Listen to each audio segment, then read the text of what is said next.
Olá, povo de Deus, eu sou o professor Rodrigo Monteiro, seja bem-vindo ao meu canal.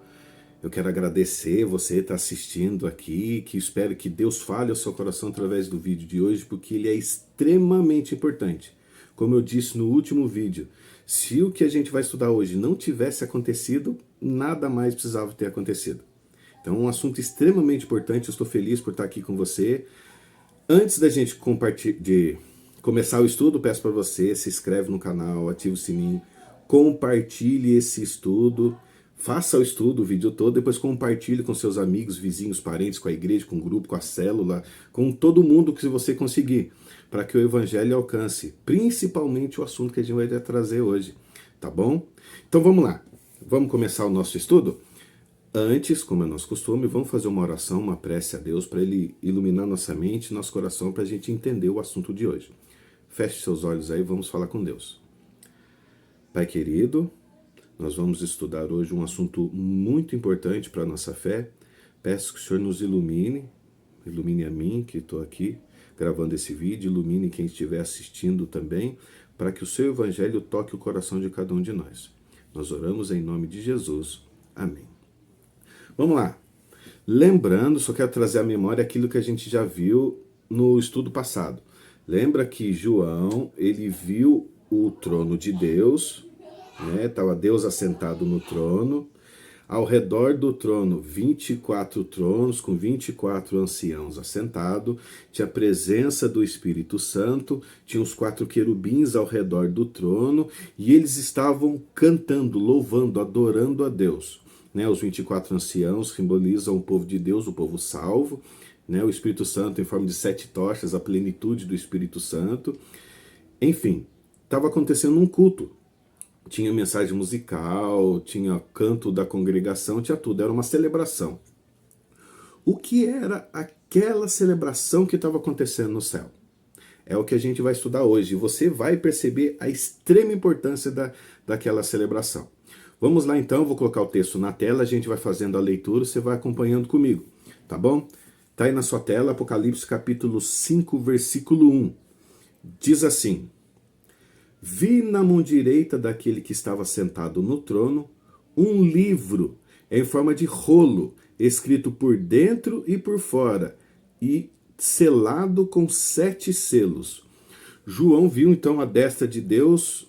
Uns entendem que Deus estava segurando o livro com a mão direita, outros que o livro estava do lado direito de Deus, do lado da mão direita de Deus.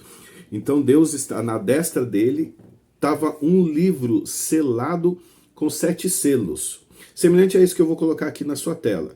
Olha só, os livros eles eram assim, não que nem os cadernos de hoje em dia que abrem e fecham, eles eram assim, enrolados como um pergaminho. E eles eram selados, normalmente com um selo só. Mas o número 7 vocês já lembram o que significa. Então, tem um livro selado, ele é enrolado assim, né, com 7 selos. E o selo é esse que está aí do ladinho, ele parecia um anel. Alguns usavam no dedo mesmo como anel, outros usavam pendurado na roupa, né, mas era o selo que distinguia quem era aquele que estava selando aquele documento. E livro que era selado, descrito assim na Bíblia, tinham 2 tipos de livros. Era o livro da lei, que o rei recebia, quando ele tomava posse do reino, ele recebia o livro da lei, porque ele tinha que governar segundo a lei de Deus. Então ele pegava o livro da lei, quebrava o selo e lia, depois ele selava com o selo dele, e ele tinha que governar segundo a lei de Deus ali. Tinha que obedecer a lei e governar. Então todo rei recebia o livro, ou pelo menos deveria receber, né? A gente sabe que o livro da lei ficou perdido, depois um rei lá mandou os seus sacerdotes arrumarem o templo e acharam de novo o livro da lei, ele fez uma reforma no povo de Deus. Mas o rei deveria receber o livro da lei e governar segundo a lei. E também tinha o livro de propriedade. Como que funciona? Digamos que tinha uma pessoa com uma propriedade e ela ia vender. Então a pessoa que ia comprar a propriedade pagava o preço, aí se transferia o livro de propriedade, que estava selado com documento, né, o posse do dono, aí ele passava o livro para o próximo dono que estava comprando, o próximo dono quebrava o selo e colocava o selo dele. Né? O selo, lembrando que não é selo de carta, é o selo igual aquele que a gente viu. Esse aqui que parece um anel. Então ele colocava cera ou barro assim e pressionava o anel dele para deixar o desenho. E esse desenho era exclusivo dele. Então tinham esses dois livros que diziam que eram selados assim com alguma história, com algum motivo. Era o livro da lei e o livro de posse. Então vamos lá. Do lado direito de Deus tinha um livro. Que livro era aquele? Olha só, vamos lá, versículo 2 até o versículo 4 do Apocalipse 5. Vi também um anjo forte, que proclamava com voz forte: quem é digno de quebrar os selos e abrir o livro? Ora, nem no céu, nem sobre a terra, nem debaixo da terra, ninguém podia abrir o livro, nem mesmo olhar para ele. E eu chorava muito, porque ninguém foi achado digno de abrir o livro e nem mesmo de olhar para ele. Então já vimos que o motivo dessa cerimônia, desse culto que estava acontecendo, era aquele livro. E o anjo perguntou: quem que pode abrir esse livro? A resposta foi: ninguém. Ninguém pode abrir o livro, nem mesmo olhar para ele. Assim, se alguém colocar um livro lacrado em cima da mesa da sua casa e falar assim: ninguém pode abrir esse livro, você vai entrar em desespero e começar a chorar? Provavelmente não. Mas por que João chorou, e chorou muito, segundo o versículo bíblico, quando ninguém pôde abrir aquele livro? Ele entendeu o significado daquele livro e mostra a importância que aquele livro tinha, a ponto de causar esse desespero em João. Que livro era aquele? A gente já viu que tipos de livro tinha, mas aquele livro, por que ele era tão importante? Para ter um culto por causa dele. Estava tendo uma celebração por causa daquele livro. Mas vamos lá, vamos continuar então. O versículo 5 do Apocalipse 5 diz assim: então um dos anciãos me disse: não chore, eis que o leão da tribo de Judá, a raiz de Davi, venceu para quebrar os 7 selos e abrir o livro. A gente sabe, já estamos acostumados a ouvir quem é o leão da tribo de Judá. A gente sabe que é Jesus. Por quê? Né? Por que ele é a raiz de Davi? Né? Vamos lá, vou colocar alguns textos na tela que vai ajudar a gente a compreender. Olha só, Gênesis 49, do 9 e 10. É a bênção que Jacó deu, é o texto, no 49 é o texto que Jacó dá a bênção para os seus filhos. E olha a bênção que ele deu para Judá. Judá é leãozinho. Da presa você subiu, meu filho. Ele se agacha e se deita como leão e como leoa. Quem o despertará?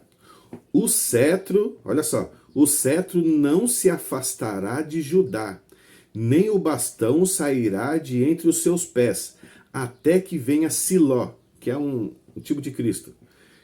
E a ele obedecerão os povos. Por isso que Jesus tem o nome de leão da tribo de Judá, porque ele pertencia à tribo de Judá, né? E a bênção que Judá recebeu foi que ele era semelhante a um leão. Então Jesus ganhou o título de leão da tribo de Judá. Por quê? Porque o cetro não se afastaria de Judá, nem o bastão sairá de entre seus pés. Fala que sairá de entre seus pés porque o bastão ficava apoiado entre os pés quando o rei sentava. Então, quer dizer que é rei. O título de leão da tribo de Judá é um título como se fosse título de rei. Então, Jesus ele é chamado de leão da tribo de Judá por conta do reinado, né? E olha só, 2 Samuel capítulo 7, versículo 16 e 17. Quanto a você, a sua casa e o seu reino serão firmados para sempre diante de mim. O seu trono será estabelecido para sempre. Segundo todas essas palavras e conforme toda essa visão. Assim Natã falou com Davi. Quer dizer que Natã falou para Davi que o reinado de Davi seria estabelecido para sempre. Sempre teria um rei em Judá que seria da família de Davi. Olha só esse outro texto em Jeremias 33, versículo 15 ao 17. Naqueles dias e naquele tempo farei brotar a Davi um renovo de justiça, e ele executará o juízo e a justiça na terra. Naqueles dias Judá será salvo e Jerusalém habitará em segurança. Ela será chamada Senhor, Justiça Nossa. Porque assim diz o Senhor: nunca faltará a Davi homem que se assente no trono da casa de Israel. Então, Davi, Jesus é chamado raiz de Davi, ou filho de Davi, né? Também a gente vê, lembra do cego que saiu clamando atrás de Jesus: Jesus, filho de Davi, tem misericórdia de mim. Por isso que Jesus era chamado filho de Davi, porque ele era da descendência de Davi, ele era da tribo de Judá, né? Da linhagem de Davi. Jesus nasceu em Belém, cidade de Davi. Então, por isso Jesus é chamado de leão da tribo de Judá e raiz de Davi. E fala que Jesus venceu para poder quebrar os 7 selos e abrir o livro. Então, olha só, o culto está acontecendo por causa desse livro e Jesus venceu por causa desse livro, para conseguir o direito de quebrar os selos e abrir o livro. Que livro importante é esse? Né? Que Deus parou o céu para um culto e Jesus veio na terra vencer por causa desse livro. Livro extremamente importante. Vamos lá. Tem um princípio também na Bíblia que eu quero trazer para vocês, para poder vocês entenderem todo o contexto. Êxodo 13, versículo 15, diz assim: pois aconteceu que, endurecendo-se Faraó para não nos deixar sair, o Senhor matou todos os primogênitos na terra do Egito, desde o primogênito do homem até o primogênito dos animais. Por isso sacrificamos ao Senhor todo o primogênito, primeiro filhote macho, mas a todo primogênito de nossos filhos nós resgatamos. Tem algo que acontece que é o resgate, né? Os primogênitos, eles eram para ser resgatados do templo com sacrifício, né? Porque quando Deus, antes da tribo de Levi, todo primogênito de cada família era para ser dedicado ao Senhor. Aí depois, com a saída do povo do Egito, lá quando Deus estabeleceu a tribo de Levi como tribo de sacerdotes, todo primogênito tinha então ser resgatado. E ele era resgatado com sacrifícios, né, lá no templo. Então tem um princípio do resgate. Você sempre resgata alguma coisa e tem alguns motivos para isso acontecer. Né? Olha só, vamos lá, vocês vão entender o que eu quero dizer. Ruth capítulo 3, versículo 12 diz: sim, é verdade que eu sou resgatador, mas ainda há outro resgatador que é parente mais chegado do que eu. Ruth, ela ficou viúva, Noemi ficou viúva, né? Então precisava resgatar o povo, elas precisavam ser resgatadas. Boaz, ele era resgatador porque era parente, mas ele não era o parente mais próximo. Então, lembrando da história, Boaz foi falar com o resgatador, que era o parente mais próximo, e ofereceu a ele: você quer resgatar esse campo? Aí o resgatador falou: eu quero. Falou: então, se você resgatar esse campo, você tem que se casar com Ruth, que ela é viúva do ex-dono do campo. Quando o dono do campo morreu, tudo, então você precisa resgatar e vai ter que se casar com ela. Então o resgatador falou: não, então deixa, eu não quero resgatar. Eles firmaram uma aliança lá. Aí Boaz resgatou, por quê? Porque ele era parente e pagou o preço. Esse princípio do resgate vocês vão entender um pouquinho mais daqui a pouco. Melhor, vamos entender agora. Olha só, 1 Pedro, capítulo 1, versículo 18 e 19. Sabendo que não foi mediante coisas perecíveis, como prata ou ouro, que vocês foram resgatados da vida inútil que vossos pais lhes legaram, mas pelo precioso sangue de Cristo, como de um cordeiro sem defeito e sem mácula. Jesus nos resgatou através do seu sangue da nossa vida que nós levávamos. Jesus, ao morrer na cruz, nos resgatou, né? Somos resgatados por Cristo através do seu sangue. E sabemos, como a gente já estudou, que todo cordeiro que era morto no santuário era símbolo de Jesus. Então Jesus nos resgatou. Então ele tinha os critérios para poder ser o nosso resgatador. Mas vamos lá, vamos continuar, vocês vão entendendo. Olha só, vamos pensar aqui então comigo.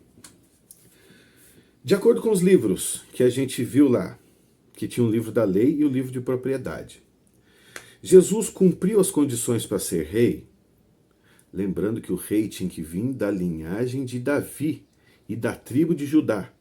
Jesus era da linhagem de Davi e da tribo de Judá para poder ser rei? Sim. Jesus cumpriu as condições para ser resgatador, tinha que ser parente próximo. Como que Jesus é nosso parente? O que ele fez para se tornar parente nosso? Ele se fez homem. Jesus se fez homem, tornando-se nosso irmão. A Bíblia diz que ele é o nosso irmão mais velho. Então ele é um parente próximo para ser o nosso resgatador. Jesus cumpriu a lei para poder ser o nosso rei. Ele recebe o livro da lei, cumpre a lei para ser o nosso rei, ele cumpre as condições para ser o nosso resgatador.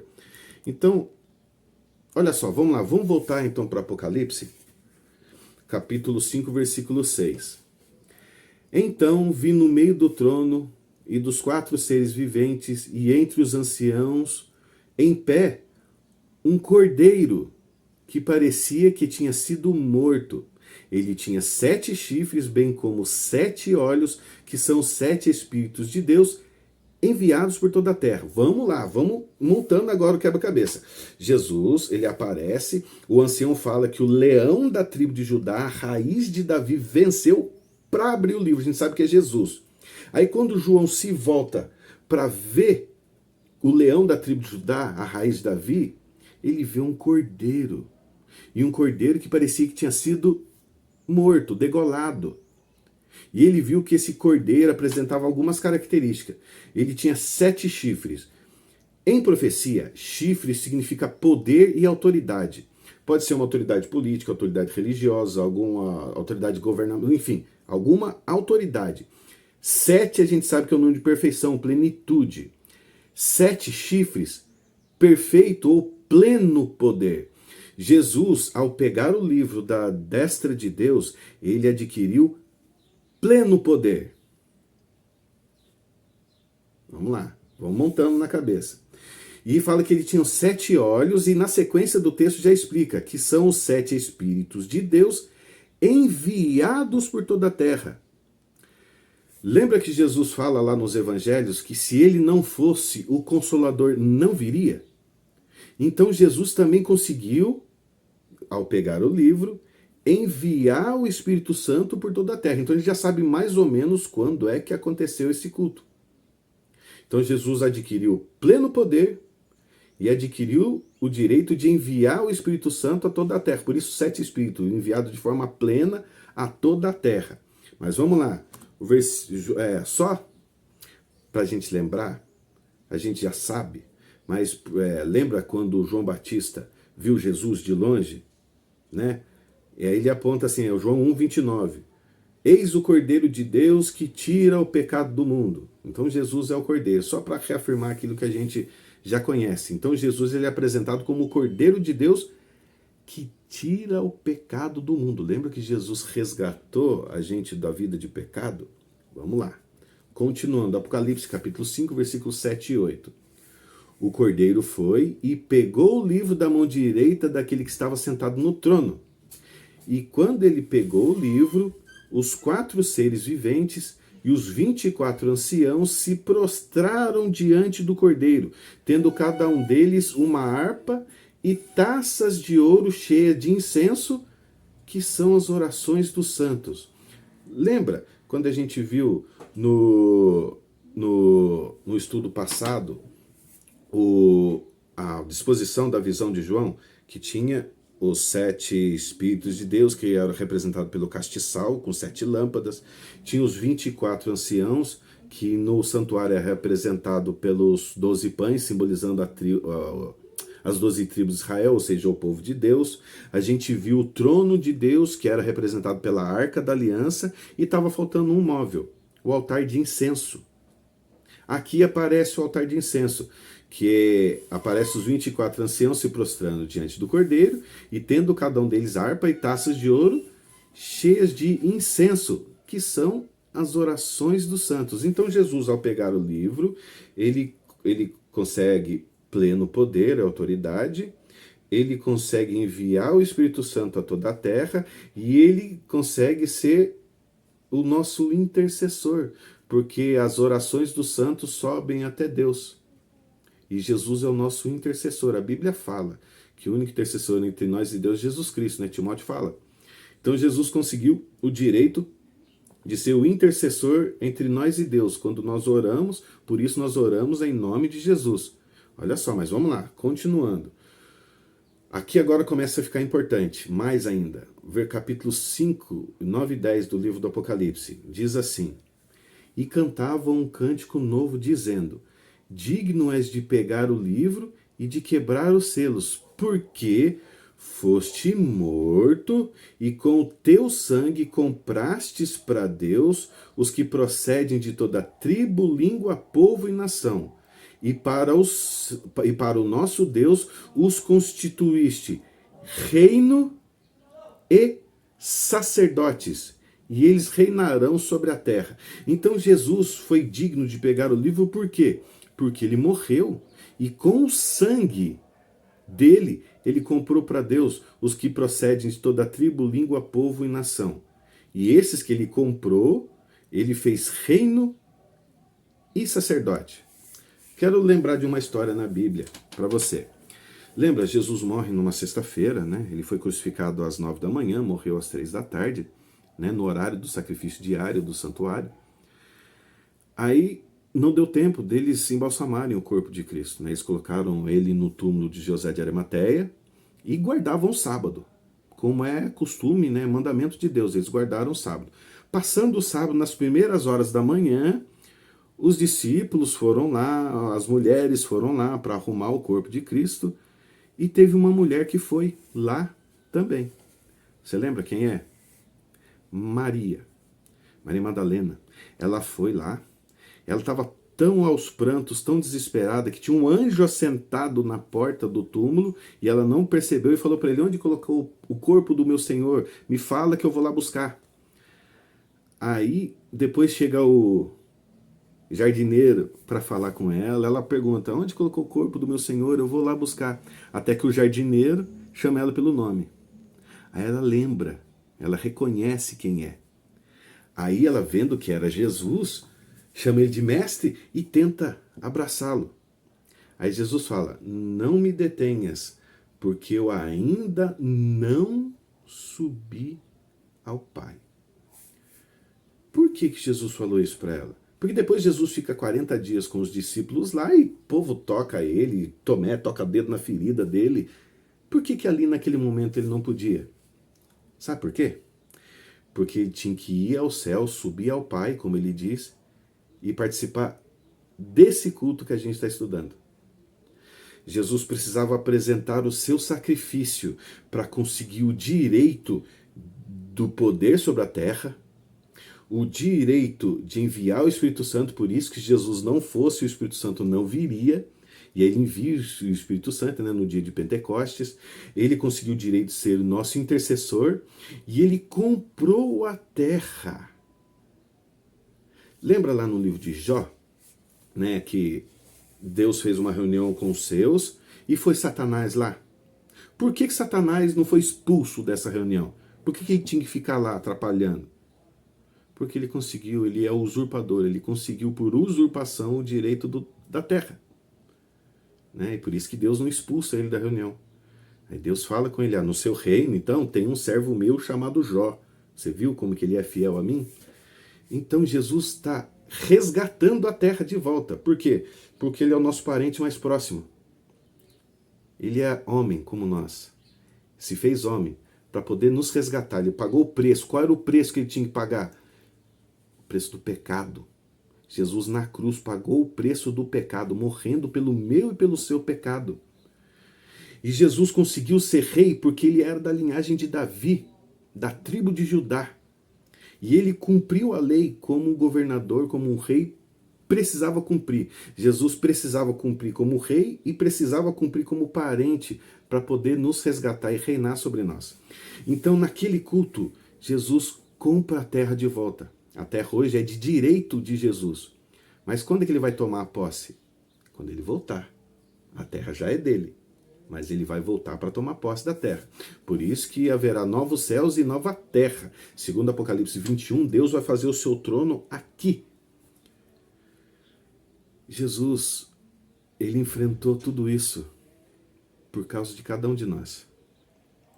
Ele subiu ao céu, apresentou o sacrifício às mãos furadas para Deus. Senhor, meu sangue, eu comprei todos eles com o meu sangue, Jesus fala. E Jesus fez de nós o seu reino e fez de nós seus sacerdotes para podermos proclamar a palavra. Então hoje você tem um dono que te ama a ponto de entregar a própria vida, um dono que fez tudo o possível para poder ter você perto dele. Deus Pai deu o que mais precioso tinha no céu, deu o seu Filho, para que você tivesse a chance da vida eterna. Então Jesus hoje quer você. Ele fez tudo isso por você. Ele morreu na cruz por você. Ele se fez homem para sempre por você. E tem uma pessoa nesse mundo que pode ter feito Jesus ter passado por tudo isso em vão. Você. Eu.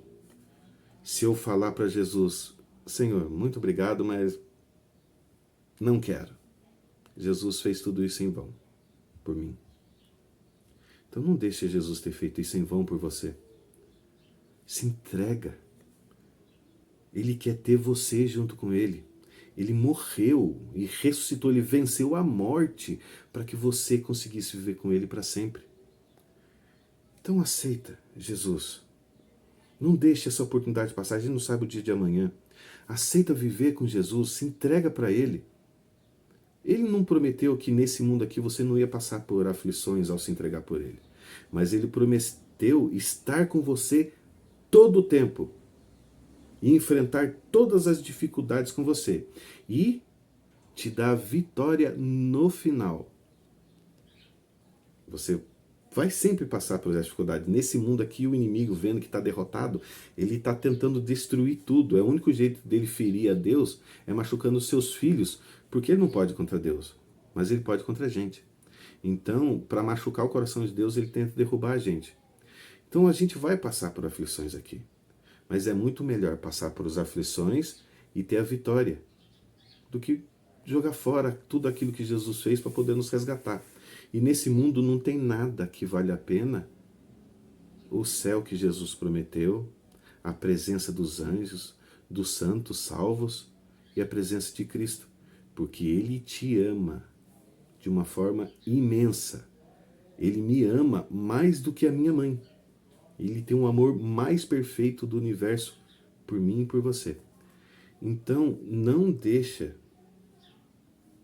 nada te tirar do céu.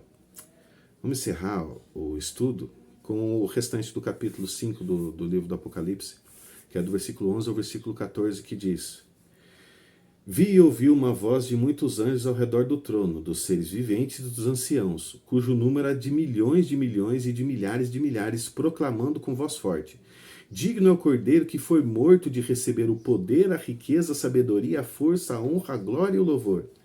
Então ouvi que toda criatura que há no céu e sobre a terra, e debaixo da terra e sobre o mar, e tudo o que neles há, estavam dizendo: a aquele que está sentado no trono e ao Cordeiro sejam o louvor, a honra, a glória e o domínio para todo o sempre. E os 4 seres viventes respondiam: Amém. E também os anciãos se prostraram e adoraram. Deus fez um culto no céu por nossa causa. Deus parou o céu por nossa causa. Jesus se fez homem para poder nos resgatar. E se fez rei para poder reinar sobre nós e dar um reino justo, digno, sem maldade, sem pecado, com paz. Então aceita esse convite que Jesus está te fazendo hoje, através desse vídeo. Não sou eu que estou falando. É Jesus. Ele está pedindo. Ele colocou no meu coração para pedir. Aceita Jesus como Salvador. Se entregue a Ele como seu Senhor. Que Jesus transforme sua vida e te dê forças para aguentar as dificuldades e te dê a vitória quando tudo acabar. Pensa nisso. Jesus te espera. Compartilhe esse vídeo, se inscreve no canal, compartilhe esse vídeo, né, com todo mundo que você conhece.